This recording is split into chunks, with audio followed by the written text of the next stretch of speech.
Hello, everybody. Once again, this is Cool Imp, Just an Asshole, and a whole other slew of names that don't get me a lot of respect. And hold on one second. And today we are doing a little segment I'm gonna call "Meeting the Players," and that is because, um, I need to get more active streams within 30 days. But more than that, I want to get people to know the players because you can learn a lot from the players, and that'll carry over to their characters. And since I'm uploading this to YouTube, you're going to see no editing because this is a live stream and I like to do that type of stuff. So, yay! With that said, tonight we have Paul. Paul is playing our new Tremere, who has not decided to pick a fight with the werewolf.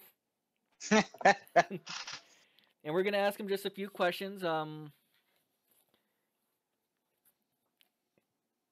Yeah, this is what I do at work when I don't have phone calls. Hey, that's all right. This is what I do since I don't have work. So So the first one is, how'd you get into role playing? so that's kind of a weird one. Many years ago, I had just moved back to this country, and I guess I was like 13 or 14, and I joined up with the SCA, the Society for Creative Anachronism in Arizona, and it was adults. It wasn't people my age, so I got to know them, got to hang out with them and whatnot.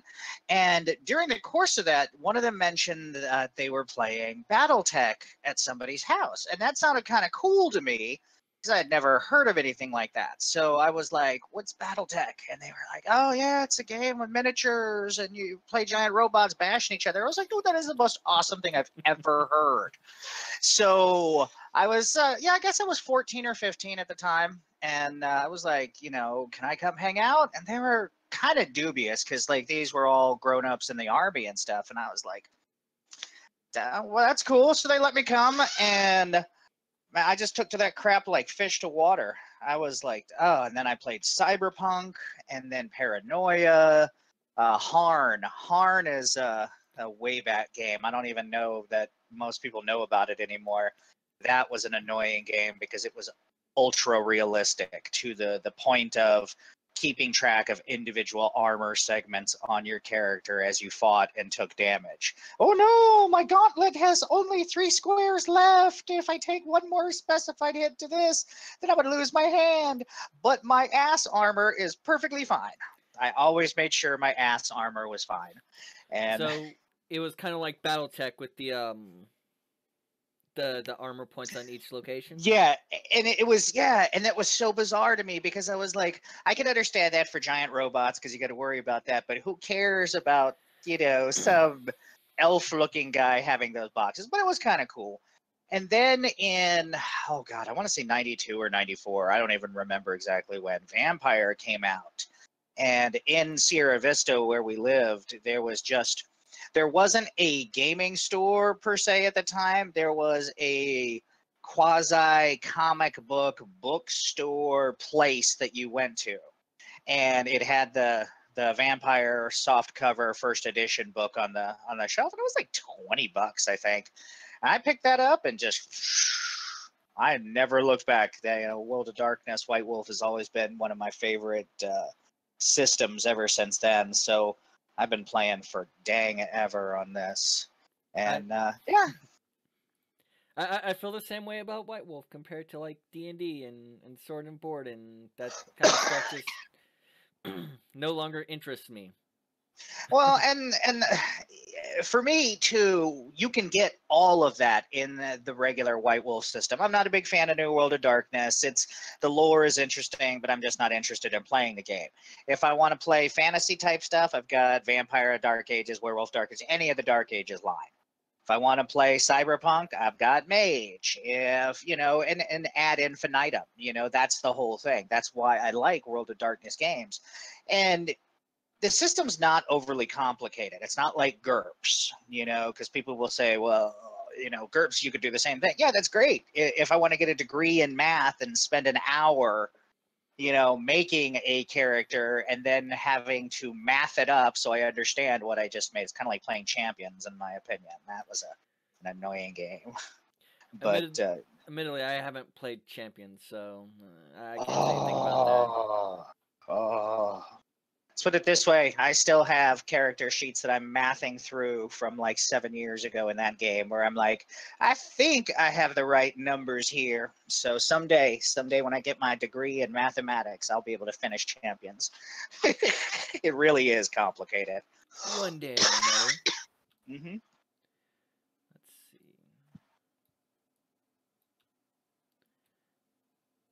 I'm still messing around with this because I don't know if this will work. That's all right. Like I said, my fan in my server is just about to lift this thing off. I'm like, come on, people, get better devices to watch Plex on or something. I can tell you my computer is more than good to run anything. Well, and and it's not really a big deal. It's just one of those, like right now I've got, what is it? I've got 4 people running stuff. No, sorry, 5. And 2 of the streams are going to kick over. I switched it over to hardware transcoding instead of software, but it has to start a new stream before it'll do that. And these people are watching super high def stuff on devices that can't handle it, so the server is transcoding it to where they can. And so I'm sitting at like 175 degrees on my CPU and the fan is screaming. I'm like, come on. Oh, this is much better. How did I do that? Mm. Now we're side by side. Yay! It's sorcery. It is all sorcery. So, Mm-hmm. out of all the years you role played, and I think you and I have role played around the same amount of time ish. Do you have a favorite character? Oh, and it's funny because I like comic books now, but I didn't used to be into comic books about, I guess it would have been 1999. Yeah, 1999, 2000. I wasn't too big into comic books, but we were playing Mage, and I was playing a sorcerer who could teleport. And that was basically my character. That's what he did. He was insane. He could teleport, and he killed people, and they put me in a box whenever they didn't need me. So come to find out, after I got into comic books, I was playing early Deadpool. No idea. None whatsoever. Teleporting insane guy who killed people for fun. I murdered a McDonald's store manager and took the store over because my character would get bored between adventures. So we were monster hunters, and I would roll in with a cart full of Big Macs and just be like, yo! And then I would make all the health food inspectors vanish, so we never failed our ratings after a while. But he was my favorite, and he scared everybody else. They had a Cortex bomb in my character's head just in case I ever went too far. And as I spent XP on teleport, I was like, they would put me in my box. Yeah. They would put me in my box, and I would just teleport to McDonald's to go on shift. So it was, yeah, it kind of set the tone for some of my characters after that. Oh dear God. Is that the first thought that came through when you were thinking of Inglorious Mages, by the way? Mm-hmm. Yeah. That explains a lot. Mm-hmm. That's why I was like, yeah. But yeah, no, that was a moment of clarity when I started reading comics like 10 years ago. I was like, why does this seem so familiar to me? I was like, oh my God, they stole my character. So that was hilarious to me. So, do you prefer to run games or to play them? That's a difficult question to answer because I like running games because it allows people to be a part of a story that they themselves are deciding. And a lot of the times in reality, we don't have a lot of control over our own narratives. So, why did you just... Apparently, being on camera did not mean my computer thought it was awake, so... I know, I was like, why did you just lock yourself? So, running a game for me, to a degree, takes us back to when we didn't have the distractions of the real world, I guess is the way to put it. It didn't used to be where we had to focus on work and life and our problems so much that it stopped us from being a group, a tribe, if you would. People used to sit around and tell stories to not just pass the time, but also to help open themselves up to things beyond what they could see. And that's one of the reasons why I like running a game.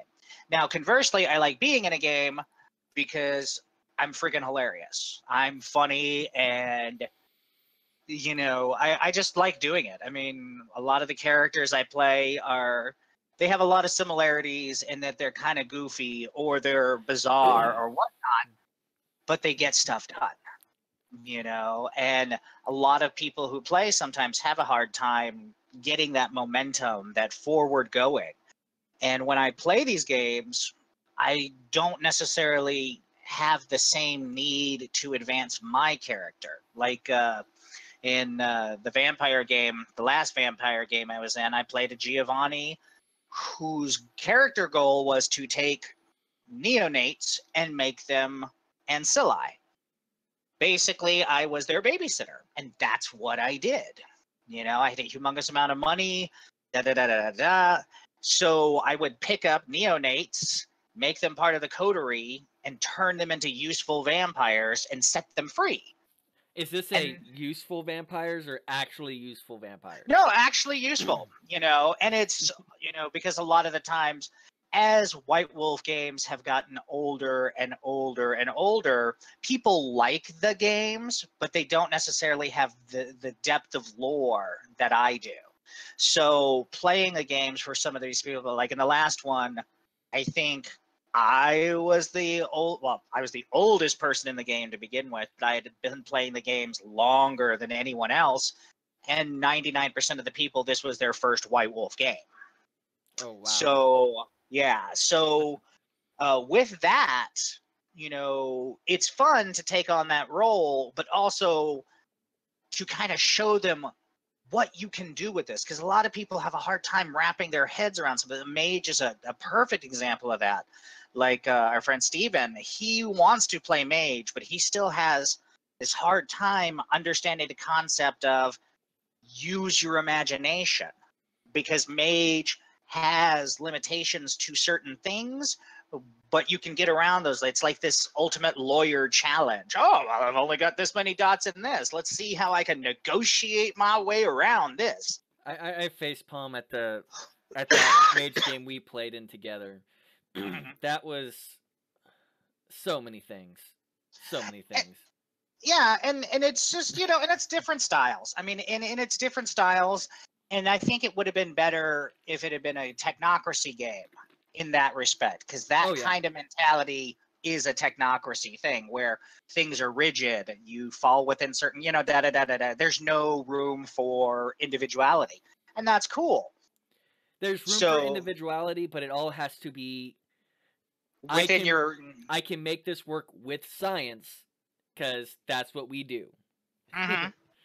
Yeah, and even then, it's like talking to a bunch of people who think Neil deGrasse Tyson is the most awesome thing on earth. So, and if you can't think outside that box, it's not gonna work. Whereas regular mages, I'm like, dude, it's magic. Anything's possible. The magic key is not a vulgar item.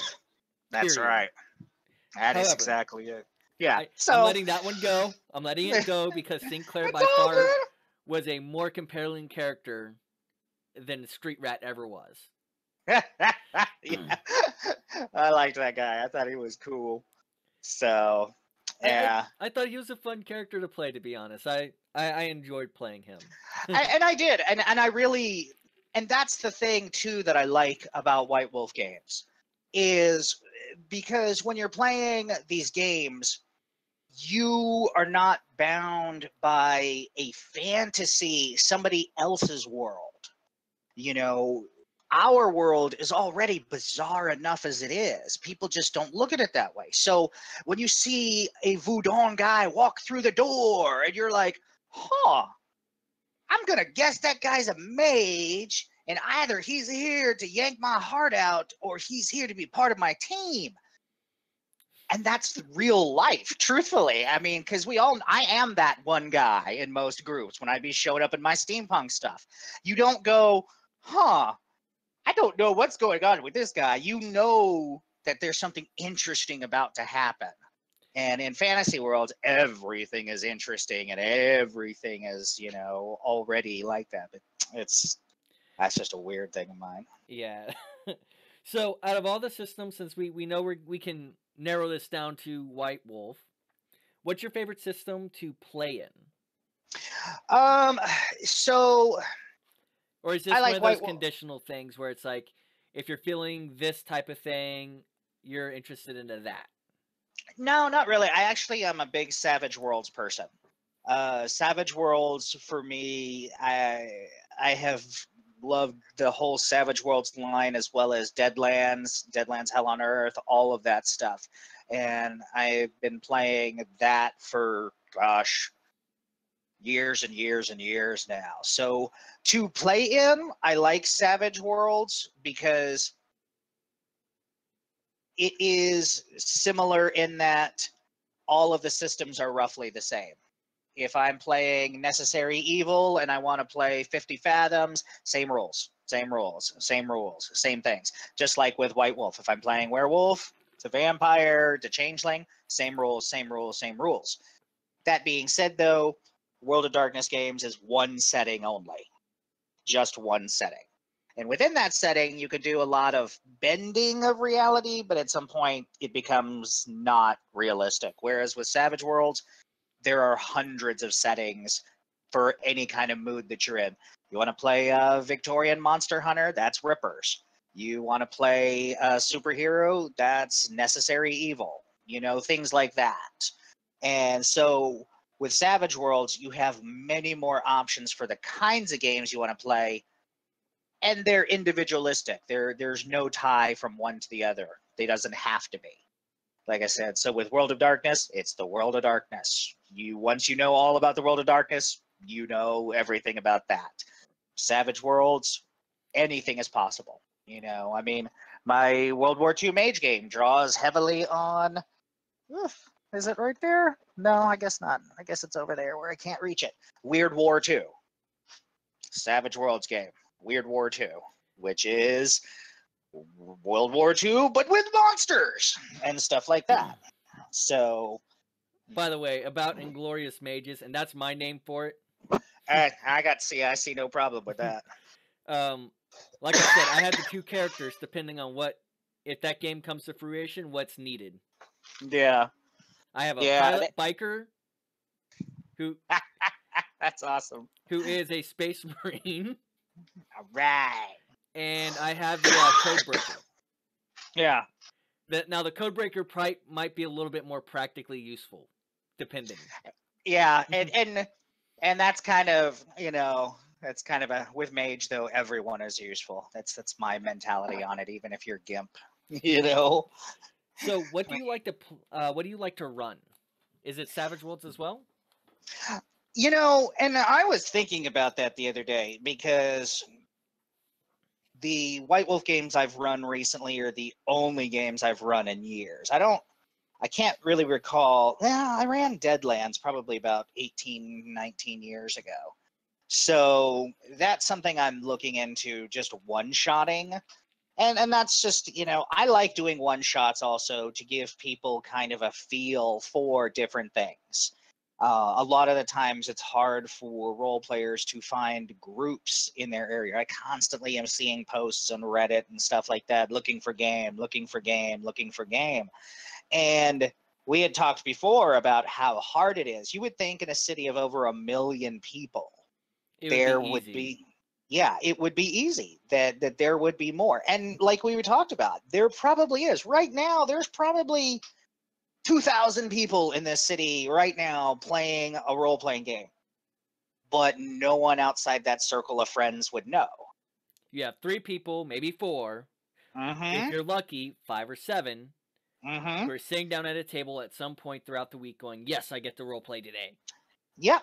And They But will never play with anybody outside of their circle of friends. And not that that's a bad thing. I'm not saying it like that. It's just, it makes it difficult for people to get into role playing, as well as people who maybe be on the outs with that, because we run into that also a lot, where if you jackass enough in a game or you offend people in a game, they don't want you to come back. And that doesn't necessarily mean that's always accurate or always true, but then all of a sudden now you're stuck looking for, because I've been in that position, for a long time. The group I was in, we were tight, we were best buds, we were friends, da da da da da da da. And then real life happens and people's feelings get hurt, or people want something that you can't give anymore, and so they exclude you, and now all of a sudden you're out of a role-playing group. Like I said, it's not a statement or a judgment on what people are doing. It's just how life happens. So I like trying to do one shots. Why did you do that again? No luck. I'm like, so, and for right now, as I'm trying to figure out stuff, I've been looking at basically throwing out their one shots. I do want to try and run a Savage Worlds game, because I've got Blood in the Sand, Space 1889. It's a really cool game because I used to love Space 1889. Way before I was a steampunk person, I thought that stuff was cool. And they came out with a whole new thing on it. And I'm like, that would be cool to have people play in a one-shot. Sky Galleons of Mars. Let's go to Mars and slaughter some Martians. They're on our oil. Dang it. Got to bring them freedom. Stuff like that. But yeah, and that's and that's just my thing. And same thing with like the one shots that I run, the Hunter, the Changeling, and whatnot. It's nice to take a break from playing the same system over and over again, and it like I said, give people an idea of what else is out there. Because some people like this stuff, some don't. Some people are gonna be like, "Oh, it's a Changeling. Oh my God, we're playing fairies." Okay, that's cool, man. You don't like it, but if you had never played it, you wouldn't know. Play a troll then. Yeah, exactly. Same thing with werewolf. Okay, oh look, you're a werewolf. All right, whatever, that's fine. But if you never get the chance to play it, you might not ever know what you like or don't like. And so that's kind of what I'm looking at. Obviously, I need to grow up and get a job again. So and not the job I do, right? No, I am done talking on the phones. No more. But I don't know what I want to be. Maybe I'll be a lawyer. I'm like, I'm a GM. I'll make an awesome lawyer. I'm going to go into court. It would be like, nope. I've dealt with genies. I've dealt with wishing spells and all of that. You ain't going to get a hold of me. The judge going to be like, what is this crackpot talking about? Well, you see, this book on this date with this president. That's right. This is the way that it should be working. That's right. And actually, with my whole unemployment thing, that's how I'm doing it too. They're all annoyed with me right now because I've gone through all of the unemployment rulings and like found all of the different ones where the things that they say, oh, well, he had a bad attitude. You ruled in 1998 that having a bad attitude is not grounds for termination. Well, make these people do their homework. So, but yeah, I did not figure that was a thing. Yeah, it is, and it's all about negotiation, man. And that's the thing too. That's the other part about role playing that I hope people take away from it is you can actually learn useful social interaction skills, or you can learn how to be a douche. It's kind of a hit or miss, Admittedly, World of Darkness does bring out people's inner asshole, no matter what game you actually play. No, it really does. Vampire's the absolute worst about this, though. I was about to say exactly. I have found that Vampire is the worst for that, but that's all right. I think they kind of intended that, So, although you could probably say Derry was my asshole character to the storyteller of that game. 2 hours sitting there talking about toilets and their function.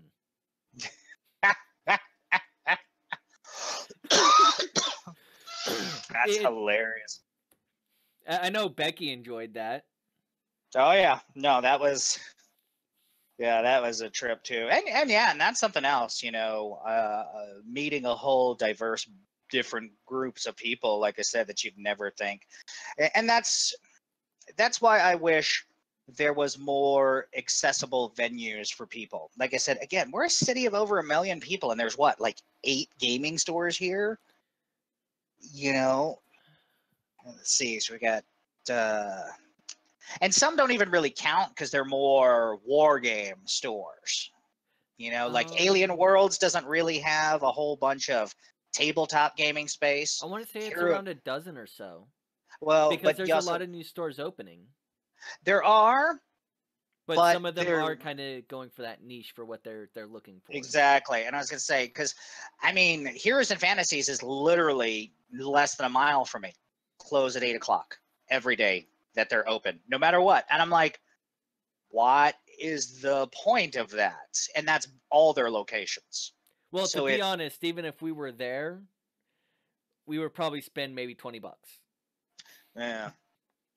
So yeah, and it's just one of those. Like I said, so I like to run things, but I like to try and put that out there for people to find. That's why I'm always in the looking for games and stuff like that, and I'm in all these different groups because role playing is freaking cool, and for the most part, it's harmless.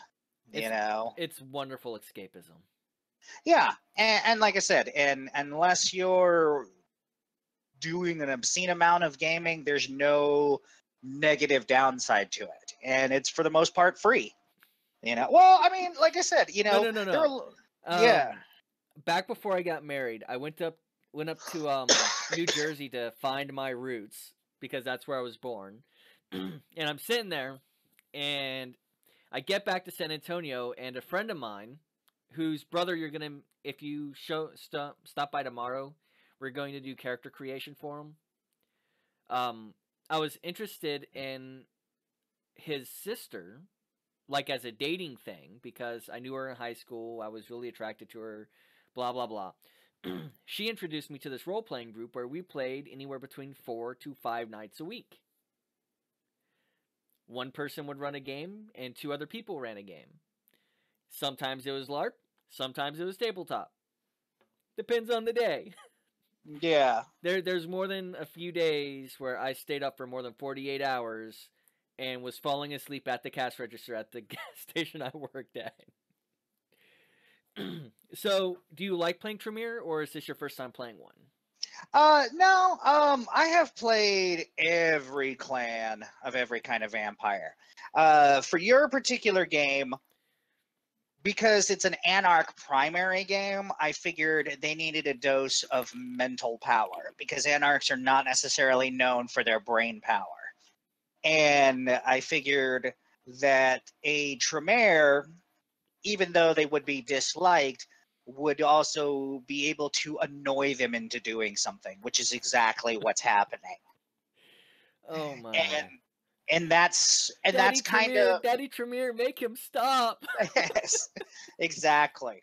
And that's the whole thing. That's the whole hook, is I like playing like I'll look at the composition of the group and see where it's not necessarily weak is not the right word, but where it needs shoring up. And like I said, I mean, you got two Assamites and a child of Osiris. I'm like, there is literally nothing in that equation that would cause them to be able to even talk to somebody in the Camarilla without it going sideways at all. Yeah. And the concept of more than one Assamite who claims to be an Anarch is downright terrifying to your average normal Camarilla vampire because they're like, oh, holy crap, that's like one step up from the Sabbat, so there needs to be a moderating filter between the Camarilla and them. And that's why I'm like, the Tremere clan, even though they're mistrusted on an individual level, are also some of the more stable Camarilla vampires by necessity. So even at my worst, nobody in the cam is going to be like, I think you're going to Diablerize all of us. They're going to be like, dude, asshole Tremere. Like, that's the worst that people will think about my character, no matter what the situation. God damn it, he used wordplay on me. Yes. Or, holy crap, it's magic, stupid Tremere. You know what I mean? So it's Tremere are the but no. reason you don't touch another vampire. Mhm. Ventrue are the reason you don't look them in the eyes. Yeah. And like I said, and the other thing is yeah, it's one of those where my clan also gives me the ability to have backup anywhere we go. Yeah. Theirs do not. And in some cities, they may have more on the ground friends, but that doesn't mean crap. You know, oh, that's great. You know, that's like having bikers for friends. Oh, that's awesome. Well, yeah, unless you want to hang out at a strip club or go sell meth or, you know, do any of that stuff, that's pretty much all we got, you know. Meanwhile, Tremere sits in his ivory tower going, I don't like you. Smite. That's right.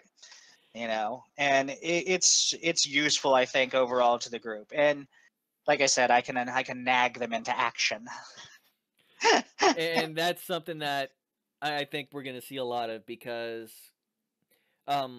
Becky actually, if you didn't catch it, I was looking at my phone a little bit more than I should have been. Uh-huh. She sent me a message like, these guys are not very active. They're all kind of just lazily going along. And that's also a very anarch thing. Is we're just gonna hang out. Oh, well, crap! Something knocked our door down. We better do something. And then they're like potheads. And then the ratkin eats through your door. Yeah. God, exactly. Why do you take a level 4 enemy? He should have known I was gonna throw that in. Wow. Yeah. No. I'm like, no. Yeah, thankfully, hardly anybody ever takes that kind of enemy in my games. I'm like, dude, that is not gonna make your friends happy. That's the kind of that's like having a supervillain nemesis. They constantly showing up at your birthday party and knocking your house down and making dramatic pronouncements on top of buildings. You know, challenge you to a fight. You just can't get rid of them, and they're generally destructively bad for you. Well, at level 4, they're stronger than you, and exactly. they are active. Yep. They are not just sitting around. So, have you ever... This is something and maybe it's personally, I've never been in a Gehenna game. I've never run one. Have you ever run one or played in one? Yeah, I'm running one right now. That's in the book? No. Yeah, like I said, my Victorian game is an end times game because it's at the turn of the century. Vampires, every time there's a turn of the century, go nuts. And that's just because vampires exist in this quasi-religious denial embrace kind of thing. Every time you turn around, the Sabbat are like, holy crap, dude, I found Cain in my tortilla. You know, so you've got that extreme. That means we've got to burn the city down. To elder Camarilla vampires who are like, oh, holy crap, I was embraced in 1200. The stars are aligned and century changes and millenniums mean something. So that's this world that vampires live in, is one extreme to the other. So every time there's some type of astrological, chronological, horological event, they go bonkers. And it's funny to watch, but it's sad at the same time because it's very realistic. You know, like I said, the Sabbat, they really are very Catholic, see Cain everywhere kind of things.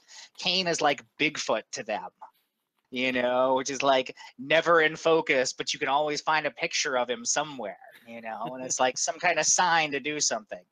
And they get all rowdy, and the elders of the Camarilla freak out because they think they know something they don't. I never thought of it as a end times game. I just thought it was a game. Yeah, no, it's an end times game, which most vampires believe that. Like I said, it's only in modern times that you saw more vampires that weren't old, not necessarily powerful, but old. You know, so the Victorian age was kind of the end of your average vampire being several hundred years old. because as the Great War happens and as World War II happens, there's this huge swath of vampire society that disappears. Like Mithras.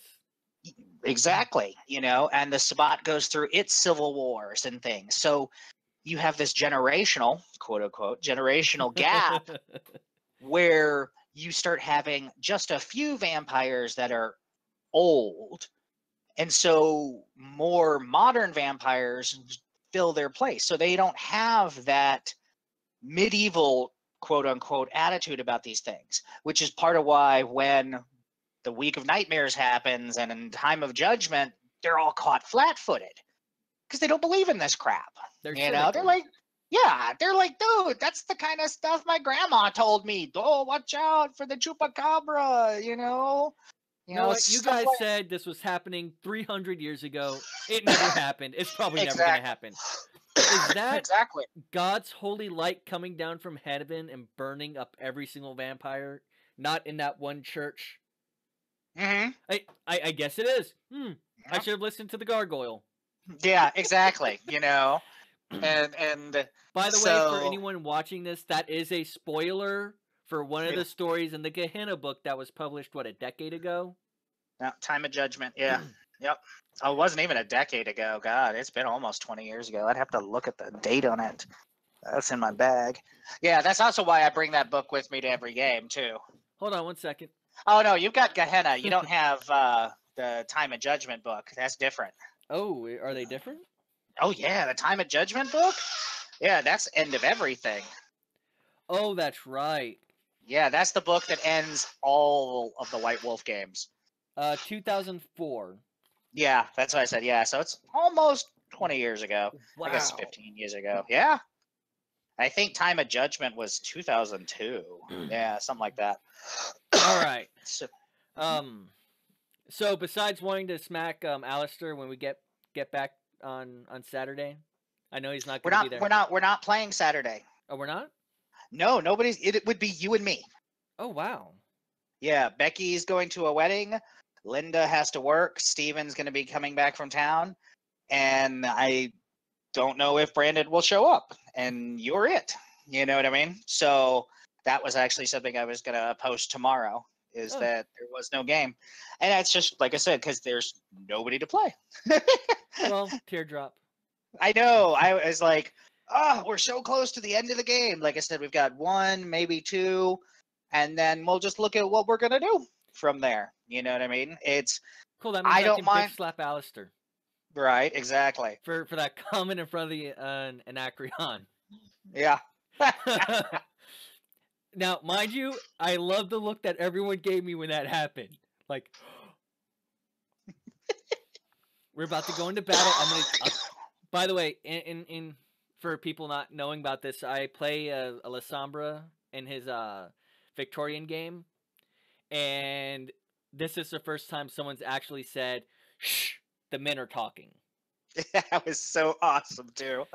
I was like, "Wow, that's great, dude." And if we weren't about to go into a fight, she would have done it right there and put him through some Stygian steel. That's right. So I get to do that now. Although it'd only be a brick wall instead, but you have to settle. That's true. So, and you've been running games for a while. What has been your favorite story to run? Like the general premise, not necessarily all the funny little bits that... Well, the general premise, so my favorite kind of game to run, and I don't care whether this makes me sound like a wackadoo or not, is I like monster hunting games because I believe that monsters exist in the world. Not just in the whole man is the worst monster there is, but I believe in literal monsters because I believe that every legend has a bit of truth to it somewhere. Which is why dragons probably really do exist, because if you take a look across hundreds of cultures, they all seem to have the same type of myths. Exactly. And like I said, I'm not sitting here saying, well, Smaug be living down the street. I'm just saying that I have not yet seen anything that would disprove that belief. And based on that, and the fact that people are douche nozzles, that there are bad things out there. And a lot of the times we can't do anything about it individually. So, I've got my monster hunting bag with my silver bullets and my vampire stakes and holy water and all that crap, just in case. Just in case. So watch out, Dracula. I'm on That's to you. what Prime is for in Matter. Right. Yeah, unfortunately, Paul is not a sorcerer. Paul is just a Mormon. So my magic powers don't extend that far. So I like. Have you ever wanted to kill a player character purely on principle? No, and this has come up before in that other vampire game I was in, and in the mage game that we were in, and this is just something that I believe in. It's not my job to kill characters. It's my job to give you situations that you can get yourself killed in. So it's kind of like every character, no matter how shitty or annoying, has a purpose in a game. Whether or not they survive that shittiness and lack of purpose is not up to me. So, like with Dorian, everyone was going to kill Dorian because Dorian was just too much. Nothing to do with me. I was like, you know what? I can work with this. Defoy, I'm not leaving my house. We'll just burn your house down then. Nothing to do with me. I can work with that. I'm sure that was like 2 steps away, by the way. So it's like, because it's a game. And that's the thing. Some people are assholes outside of the game, and that sucks. But when I'm playing a game or running a game, I don't sit here, unless you take it too far. Like the other day when we were playing in your game, and it's Jason, right? Mm-hmm. Where he was like, "Oh, Paul, da da da." I'm like, dude, it's cool, man. I understand. This is a game. I don't know you. You don't know me. I'm not sitting here going, well, these assholes don't like me and my character, and I'm just going to get mad. And nor was I going, man, I don't like this guy. I'm just going to be annoying to him. I'm like, no, it's a game. That's the end of it for me. Now, if after the game I was like, damn, Jason, man, why are you so dumb? That's where I'm talking about when someone crosses the line to, all right, your shit has to go. And if that means I got to force you out of a game in the game, that's what I got to do. But it's not something I think about actively. It's something that's brought upon someone themselves, And it's like I said, and I'm a pretty patient and tolerant person. So I will put up with a lot of that nonsense. But if other people in the group are consistently like this, I got to do something about it. And that's the thing. And that's where it's also frustrating as a storyteller or a GM, is that you have to not take sides unless the behavior is really, really bad. And because it's very easy to be seen as playing favorites. Oh, yeah. And once that starts happening, people don't want you to be their storyteller anymore. It's like Linda being in my game, I don't really help her out a whole lot or give her anything. And that can come across as asshole-ish. But it's because she's my wife. I can't give her any favoritism over someone else. I am just as helpful or hindering to other players as I am to her. If she wants to know something and asks me, I'll give her the answer. But I'm not going to be like, you need to do this. Here's your 10,000 magic arrows, and and all the crap we've seen before with part spouses or partners of the storyteller in games. And it's a very tightrope you have to walk, and like I said, it's how people get kicked out of groups too, and then it may not have anything to do with them actually being problem. So like I said, I've been on the other side of it. My old gaming group, they didn't like my wife. She wasn't married to me at the time. They didn't like her. They didn't like the fact that I was invested in a real life relationship over a role playing relationship. And so they basically cut me out. And I'm like, you know what? if my real life happiness is less important to you than me being your storyteller every weekend, like I have been for the last 10 plus years, there's a problem, you know? And that's how you build up that resentment. See, in that case, if I had kept playing with these people, definitely I could see starting to take out things on them in character. Well, I was You know? just wondering if, like, not so much a person like individually, but like a character that was just so vile. No, and again, like I said, that's the beauty of role playing. Is it gives us this opportunity in a way that's not, hopefully, because you always have to watch out for those danger signs of people not being able to separate the two. And I've seen that before when we were talking about that LARP stuff, people not being able to separate that, role playing, giving someone a medium to act out real fantasies. You know what I mean? Yeah. Because it's one thing, like, because we joke about, child slavery and it's the Victorian times. I mean, we got kids in workhouses. It's one thing because that's part of the game for us to make jokes about that. Oh, I'm just going to go find an orphan. Poor Timmy on his crutches can't get away from you. That's funny, and that's in character, and that's harmless. But then... Wait, we're not supposed to eat Timmy and feed him to Uncle Frank? Right. We're going to dispose of the evidence like this, Oh, the Nosferatu aren't fully fledged and forced back into the city anyways. I'm still dumping bodies in the sewers. Mm-hmm. As opposed to someone who every week is like, so this is how I figured out I want to capture a 6-year-old blonde girl with brown eyes. And you're like, whoa, dude, let's slow that back up right there. Stop. We're going to collaborate and we're going to listen. That's right. Oh. But no, I've never run into anyone or anything like that in any game that I've run.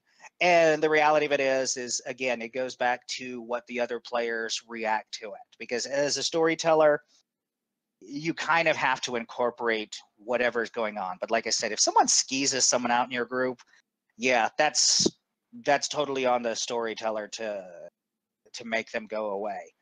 And if they won't listen, then you have to force them out from the game itself. Yeah.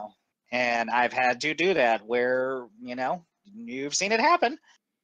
People have had to leave, Cat being crazy. Well, yeah, that's a couple of players. Yeah.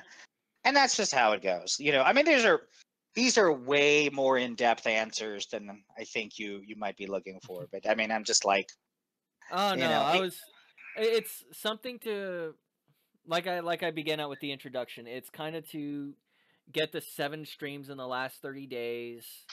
I haven't had any viewers because we're not actually doing anything, but I'm not surprised. Oh yeah, no, and that's the whole thing, and that's why, like I said, I'm happy. I think it's a good idea. I mean, when people watch your streams, they watch the games, they only see a micro slice of that person. They only see that character with occasional OOC conversation. So I think it's a great idea to talk to the people playing. That way someone could see and be like, well, that makes sense, I mean, I plan on the next game, my Tremere, I have a red robe. I'm planning on wearing it for my video part, because obey the pyramid, respect it. So those are the questions I had. I was going to say, if you want to, I will, depending on where we play, I will record Inglorious Mages and put it up if that game comes into fruition. And that's, for me, I don't mind. Other people, I understand, have issues with that. And that's entirely up to them. I mean, you're going to have to ask them. I don't care because I'm awesome no matter what. So I'm like, shh, it's all good. Well, I only have the one camera, so yeah, that's a camera angle thing. Mm-hmm. All I need is a nice, good quality microphone to pick up everyone's voices. Totally, yeah. No, yeah, like I said. Oh, man, did you see that they're re-releasing Kill Team? I saw a notice about it. It is not on my priority list. And what's really sad is, it is on mine because I like those skirmish level games. Except they just came out with Shadow World Armageddon, like, what, less than a year ago? Yeah, they just keep introducing new things. I think they're trying to get some of the old products revived. That way they Well, can. and this one now is going to use a different rule set and different dice than regular 40K and Age of Sigmar. So I'm like, what is up with that? So for everyone listening, this is kind of the end of the interview. That we've met Paul. We've had some discussions about one game or another. We will be streaming tomorrow. We're gonna have a new player. His name is Jeremy. Hopefully he can. I've got my fingers crossed on this. He can keep a schedule where he's able to join us on Friday nights. He's aware that I do kind of require a commitment, and if he can't join us for full time, he might just play in a couple games and flit away. It's San Antonio. It's a large city. There's tons of vampires in the city. I do not believe that 1 for 200,000. Yeah, no, I was about to say, I'm like, dude, then a coterie itself would bankrupt a whole city. So we will be here tomorrow, 8:30. We're gonna sit down. We're gonna do a character creation for a first-time role player. Oh, okay, cool. Yeah, like I said, my kids went home today, so and Becky's working tomorrow night, and Linda's working tomorrow night, so I don't see that anything. There's I have no commitments, so I should be good to hang out and harass. So we're gonna cut off the stream here. Say goodnight. Obey the pyramid, respect it, love it. This is Paul. Whee! That'll work.